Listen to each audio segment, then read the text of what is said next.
Good morning, class. In our previous lecture, we discussed the arrival of the Portuguese in India, their strategies, and their impact on Indian trade and politics.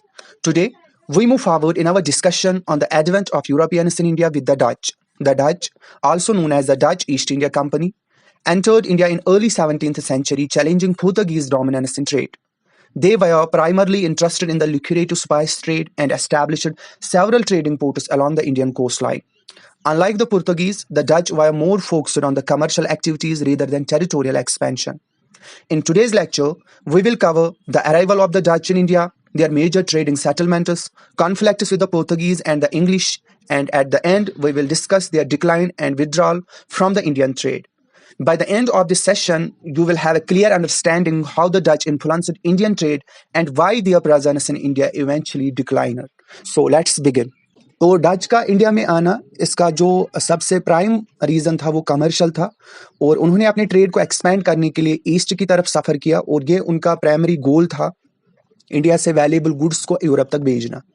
1602 में Netherlands की status general ने कई trading companies को मर्ज करके Dutch east India company बनाई और ये company अपने आप में काफ़ी पावरफुल थी क्योंकि इस कंपनी को टेरिटरीज कैप्चर करने, वार करने, ट्रीटीज साइन करने का हक भी दिया गया था।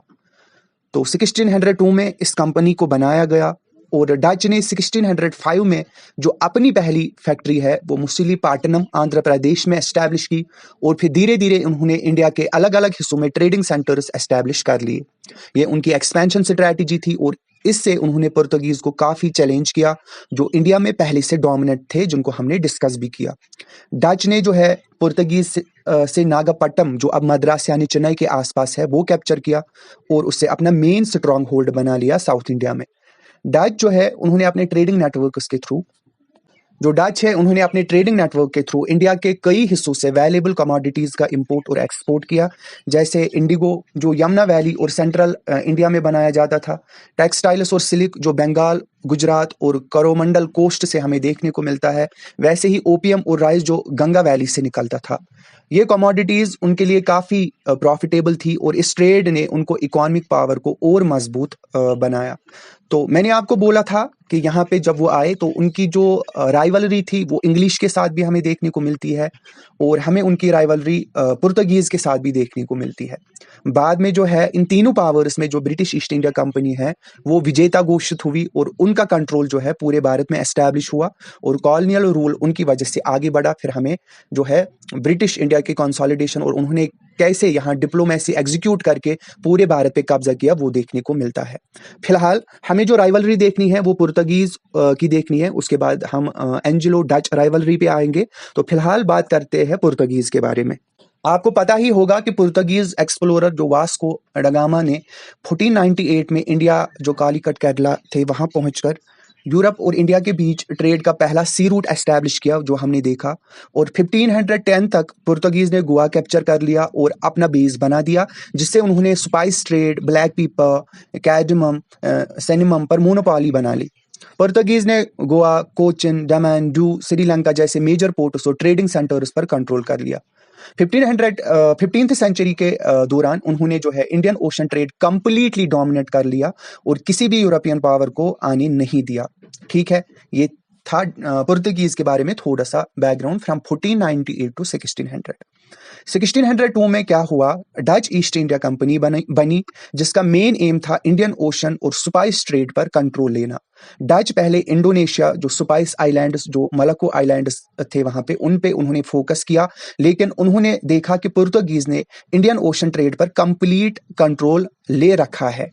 इसीलिए डच ने डायरेक्ट पुर्तगीज के अगेंस्ट बैटल करने का डिसीजन लिया, लड़ने का डिसीजन लिया और इंडियन कोस्टल लाइन्स पर उनकी फोर्ट्स और ट्रेड रूट्स पर अटैक करना शुरू किया।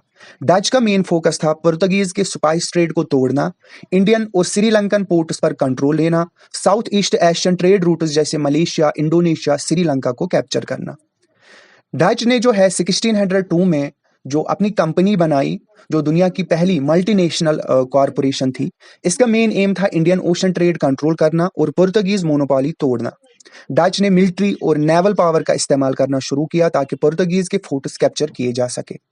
1604 तक आते आते डच ने पुर्तगीज के स्पाइस ट्रेड पर पहला अटैक मलाबार कोस्ट केरला पर किया। उन्होंने पुर्तगीज के फोर्ट्स और शिप्स को डिस्ट्रॉय करना शुरू किया ताकि उनका ट्रेड डिसरप्ट हो। 1605 में डच ने पुर्तगीज के अम्बोन आइलैंड जो इंडोनेशिया में है उसको कैप्चर कर लिया, जिससे उनका जो स्पाइस ट्रेड है उनका एक बड़ा सेंटर था वहां उनके कंट्रोल में आया। ये इवेंट जो है डच पुर्तगीज राइवलरी का जो है पहला बड़ा विक्ट्री पॉइंट था। और यहाँ पे हमें एक मैसेकेयर भी देखने को मिलता है जहाँ जो डच है उन्होंने कुछ इंग्लिशमैन और जापानीज को भी मारा था। तो यहाँ पे एम्बोयन मैसेकेयर भी हमें देखने को मिलता है। ओके, वहां पे डच ने कैप्चर किया था पुर्तगीज को and they massacre 10 Englishmen and 9 Japanese in 1623 also. Okay, वो एम्बोयन मैसेकेयर 1623 में हुआ, बट यहाँ पे जो राइवलरी थी वो 1605 से ही स्टार्ट हुई थी। 1610 से 1625 तक हमें देखने को मिलता है कि डच बहुत ज़्यादा एक्सपैंड करने लगा और उन्होंने बहुत सारे अटैक्स किए पुर्तगीज पे। 1610 में डच ने जो है पोलिकट तमिलनाडु कैप्चर कर लिया, जो उनका इंडिया में पहला मेजर ट्रेडिंग पोस्ट बना। 1614 में जो है डच ने सूरत और मछलीपट्टनम पोर्ट्स पर अटैक किया जहां पुर्तगीज ट्रेड कंट्रोल कर रहे थे। 1619 तक आते आते डच ने पुर्तगीज के श्रीलंकन ट्रेड रूट्स डिसरप्ट करना शुरू किए और 1624 में डच ने जो है श्रीलंका कैप्चर कर लिया। 1625 में डच का मलाबार और कोरोमंडल कोस्ट ट्रेड पर ज्यादा इन्फ्लुएंस होने लगा। डच ने जो है श्रीलंका के जो वहां पे जो किंग्स थे उनके साथ अलायंस बनाया और पुर्तगीज के फोर्ट्स पर अटैक भी किया। और डच ने जो है कोलंबो और बाकी जो श्रीलंकन पोर्ट्स थे वो पुर्तगीज से लिए। तो पुर्तगीज का श्रीलंका से कंट्रोल बहुत ज्यादा वीक हो गया। फिर हमें देखने को मिलती है राइवलरी मलक्का पे। तो डच ने मलक्का भी कैप्चर किया, उन्होंने पुर्तगीज से लिया जो एक मेजर ट्रेड हब था। और इस विक्ट्री से डच ने इंडियन ओशन और साउथ ईस्ट एशियन ट्रेड पर और ज्यादा कंट्रोल ले लिया। फाइनली डच ने जो है पुर्तगीज के कोलंबो पोर्ट पर फाइनल अटैक 1656 में किया और श्रीलंका के मोस्ट जो रीजन्स थे उनको कैप्चर कर लिया और पुर्तगीज का श्रीलंका से पूरा कंट्रोल खत्म हो गया। इसके आते आते जब हम आगे जाते हैं तो 1661 में जो है पुर्तगीज ने बम्बई ब्रिटिश को गिफ्ट कर दिया as a part of marriage treaty between Portuguese princess Catherine और बरगंजा जो इंग्लैंड के किंग चार्ल्स सेकंड थे। तो उनके बीच जो ये थी कैथरीन जो थी जो प्रिंसेस थी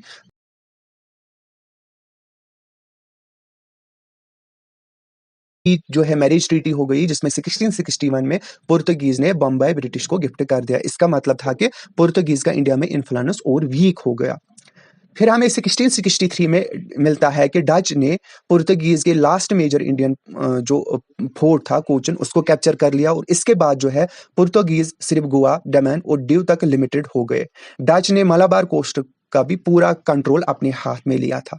तो यहाँ पे जो फाइनल आउटकम हमें देखने को मिलता है इस राइवलरी का कि डच ने इंडियन ओशन और स्पाइस ट्रेड कंट्रोल कर लिया और पुर्तगीज का इंडिया और साउथ ईस्ट एशिया से कंट्रोल वीक हो गया। डच ने जो है श्रीलंका, मलक्का, मलाबार कैप्चर कर लिया और पुर्तगीज सिर्फ गोवा, दमन दीव तक लिमिटेड हो गए। 1663 के बाद डच सबसे डोमिनेंट यूरोपियन ट्रेडिंग पावर बन गया और पुर्तगीज का Indian ocean trade almost collapse हो गया। तो क्यों डच को इतनी सक्सेस क्यों मिली? क्योंकि डच के पास स्ट्रॉन्ग नेवी और मॉडर्न शिप्स थे जो पुर्तगीज के शिप्स से बेहतर थे। डच ने लोकल रूलर्स जो है जो श्रीलंकन किंग्स थे, इंडियन मर्चेंट्स थे, उनके साथ अलायंसेस बनाए जो पुर्तगीज नहीं कर सके। डच ने जो है डायरेक्टली पुर्तगीज के फोर्ट्स और ट्रेडिंग पोर्ट्स पर अटैक किया और उनका नेटवर्क तोड़ दिया। डच के पास जो है बेटर फाइनेंशियल सिस्टम था और स्ट्रॉन्ग ट्रेडिंग नेटवर्क था जो पुर्तगीज के कंपेयर में ज्यादा स्टेबल था। तो 1602 से 1663 तक डच और पुर्तगीज के बीच कंटिन्यूअस बैटल्स चली।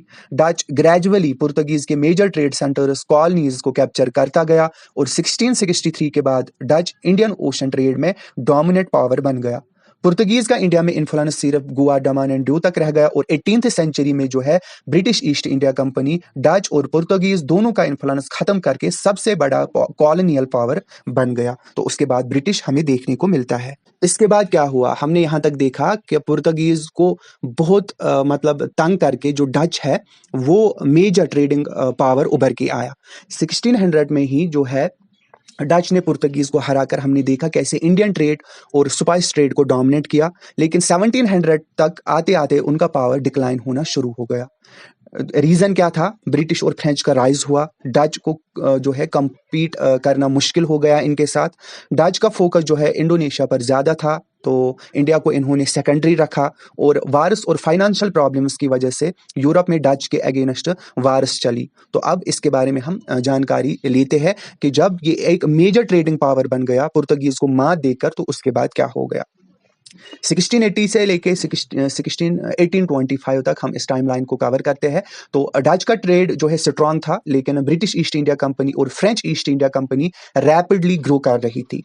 ब्रिटिश और फ्रेंच दोनों ने अपनी मिलिट्री और ट्रेडिंग पावर बढ़ानी शुरू की, जो डच के लिए डेंजर बन गया। 1690s में जो है ब्रिटिश ने बंगाल में फोर्ट विलियम जो है एस्टैब्लिश किया, जो उनका मेजर ट्रेडिंग सेंटर बना। और डच के पास भी बंगाल में जो है जो चिंसूरा था, लेकिन ब्रिटिश का इन्फ्लुएंस वहां पे हमें बढ़ने लगा, वो देखने को मिलता है। 1700 में डच और ब्रिटिश में टेंशन हमें देखने को मिलता है बंगाल के क्षेत्र में, और डच और ब्रिटिश के बीच जो है बंगाल में राइवलरी बढ़ने लगी। डच का जो मेजर बेस बंगाल में था, जो उनके ट्रेड के लिए बहुत जरूरी था, ब्रिटिश ने स्लोली जो है बंगाल के ट्रेड पर अपना कंट्रोल लेना शुरू किया। 1659 में बैटल ऑफ चिंसोरा होता है, डच वर्सेस ब्रिटिश। ये बैटल डच डिक्लाइन का सबसे बड़ा टर्निंग पॉइंट था। डच ने बंगाल के नवाब के साथ मिलकर ब्रिटिश को हराने की कोशिश की, लेकिन ब्रिटिश नेवी और आर्मी ने डच को बुरी तरह हरा दिया। बैटल ऑफ चिंसोरा के बाद डच का जो बंगाल का ट्रेड था वो ऑलमोस्ट खत्म हो गया था। रिजल्ट क्या निकला? डच का बंगाल से इन्फ्लुएंस खत्म हो गया, डच का इंडिया में पावर बहुत वीक हो गया, और ब्रिटिश बंगाल के एब्सोल्यूट रूलर्स बन गए। उसके बाद हमें 1760s से लेके 1790s तक जो मिलता है, वो डच का फोकस शिफ्ट होता है इंडोनेशिया की तरफ, और वो इंडिया को इग्नोर कर देते हैं। डच का जो मेन फोकस इस टाइम पीरियड के दौरान इंडोनेशिया जो है वहां पर शिफ्ट हो गया, और ब्रिटिश और फ्रेंच जो है इंडिया पर ज्यादा फोकस कर रहे थे, जबकि डच अपनी कॉलोनीज को बचाने में लगे थे। ओके, 1795 में जो है हमें डच इंडिया जो है ब्रिटिश कंट्रोल देखने को मिलता है बहुत ज्यादा। और 1795 में जो फ्रांस है, उन्होंने नीदरलैंड्स पर कंट्रोल ले लिया, ठीक, और ब्रिटिश ने डच के इंडियन पोजीशंस पर अटैक कर दिया।